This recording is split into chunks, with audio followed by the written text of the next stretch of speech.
Hey everyone, Mr. Sujano here, your source for gaming, tech, emulation, and open source news. Let's get started.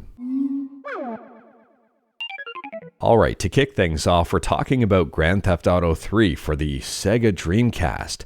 Now, you may not be familiar with the Sega Dreamcast version of Grand Theft Auto 3, and that's completely understandable. The game never officially released on the Sega Dreamcast.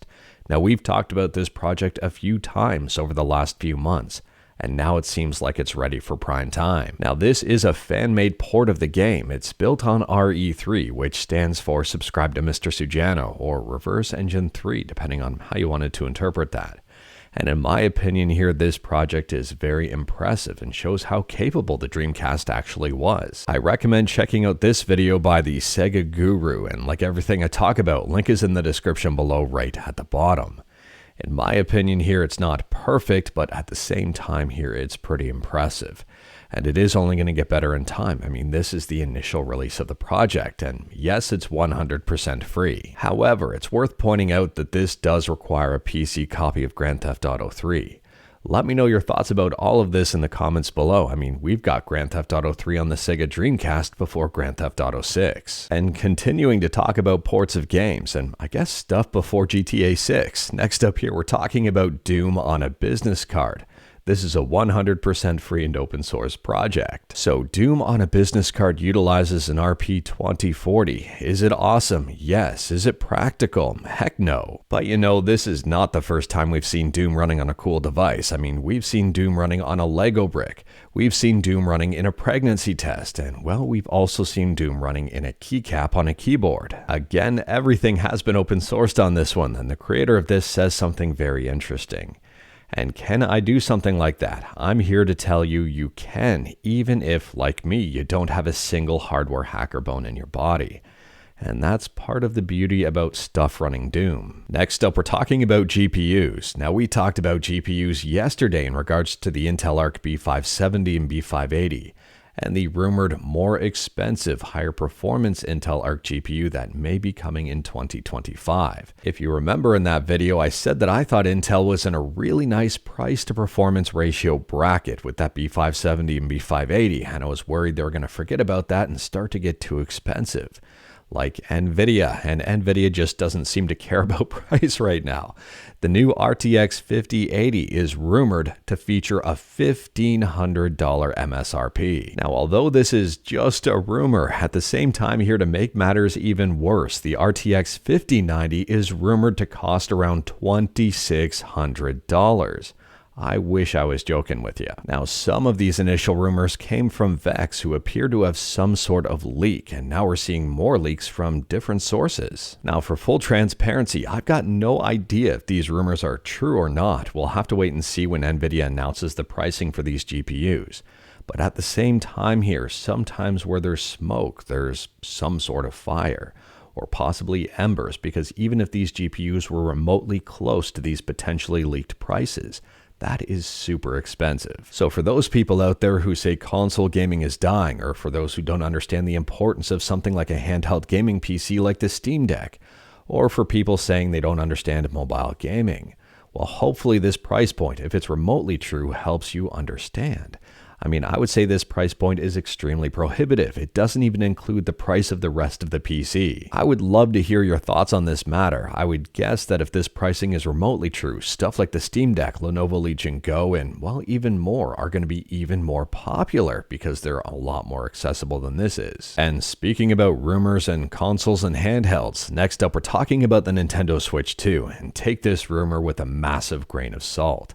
The latest rumor has the Switch 2 launching on March 28th, and you're probably going to hear about it from more people. This rumor has started from this Italian website. Now, I do have my doubts. Maybe I'm wrong here, but I do have my doubts overall, and I'm assuming that they've started this rumor just for some attention, some clickbait attention. We'll have to wait and see here, but I have not seen a reliable source for this one just yet, and based on other people's observations as well, there seems to be a whole lot of doubt about this one. So is this a nothing burger? Kinda. And speaking about rumors, next up we're talking about one that is more than likely true, and that's a multiplayer mod for Marvel's Spider-Man. Unfortunately, I don't have a release date for this one. I don't have a whole lot of details, but the project does have a Discord channel.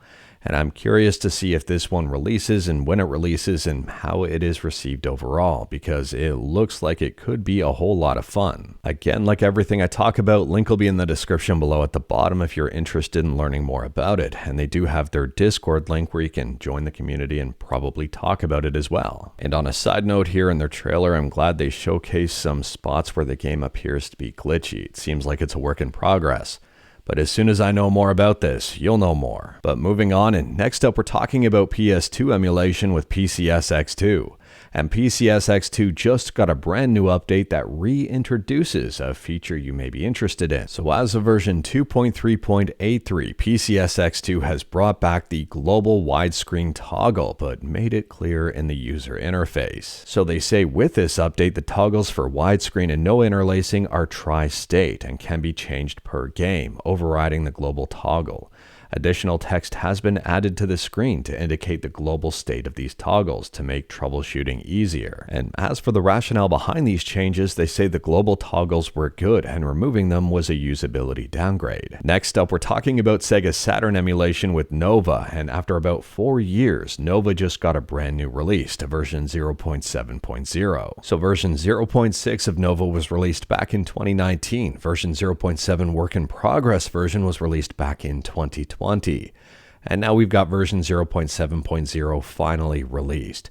And the whole emulator here has been basically rewritten. The BIOS has been rewritten.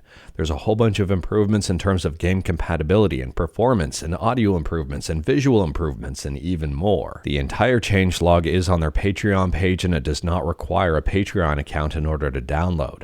At this point in time, Nova is only for Windows, but I'm assuming someone can probably get it running on Android via Emulator or similar. Next up, we're talking about a brand new ROM hack for Over Horizon. Over Horizon is a shmup for the NES, and this new ROM hack is called Over Horizon, the arcade game. Now, interestingly here, there was no arcade version of Over Horizon, and this game is what the arcade port of Over Horizon to the NES would be, their envisioning of it. They've tweaked the final couple of stages here to make the last boss less unfair, and, well, it's a very interesting port overall. The ROM hack is up on ROM Hack Plaza, and it looks like the developers had a lot of fun putting this one together. They removed a whole bunch of stuff from the game. They made a whole bunch of tweaks. They removed unnecessary speed settings and even more. Next up, we're talking about small form factor PCs, and if you're in the market for a new small form factor PC, you may want to put the brakes on buying anything just yet. It appears ASUS has leaked the next NUC that they're producing. They leaked their own stuff. Anyways, here it hasn't been officially announced yet. It's expected to be officially announced at CES 2025. Unfortunately, I don't know the release date or price of this thing, but the specs are impressive. It's rumored to feature an Intel Ultra 200 series CPU and an RTX 50 series GPU, not the $1,500 one or $2,400 one, probably the laptop version, but at the same time here, these aren't bad specs. And last up here, if you've got a mobile device and you've got a Fitbit and you've been having bad battery life, you may want to check in to see what apps are consuming your battery. It turns out that Fitbit is being reported as a huge battery hog. Interestingly, it appears that this isn't specifically an Android or an iOS problem. It appears it's a problem with both. So if you do have that smartphone app, you just may want to check in on it. Interestingly as well here, it appears that LinkedIn is also a source of big battery drain. So I do recommend going into your settings, checking out your battery and seeing what apps are consuming most of it. And if you've got apps in there that you don't use, just remove them or possibly pause them. But anyways, that is all I've got for you in this one. Straight to the point, all stuff and no fluff. We talked about a bunch today. Feel free to discuss any of it in the comments below. If you like this video, leave a like. If you didn't like this video, leave a like. Hit that subscribe button, check out my other videos. Don't tempt fate, save your state.